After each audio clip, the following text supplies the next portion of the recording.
Hello, আসসালামু আলাইকুম দর্শক। আমি এসেছি কুমিল্লা বন্যার মানুষের ত্রাণ দেওয়ার জন্য। এই মুহূর্তে আমাদের খাবারটা আবার এই জায়গায় রেডি হয়েছে, রেডি পুরা কমপ্লিট। এখন আমরা ঘন্টাখানিকের ভিতরে আমরা ওই জায়গায় রওনা হব।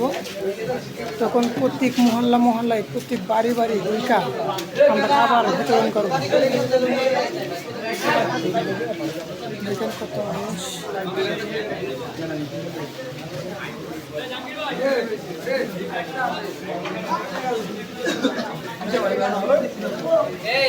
অনেক মানুষ ছিল, অনেক মানুষ।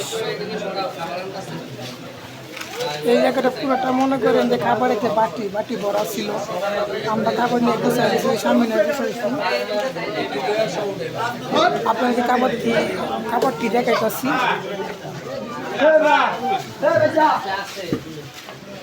এই যেটা আমাদের খাবার।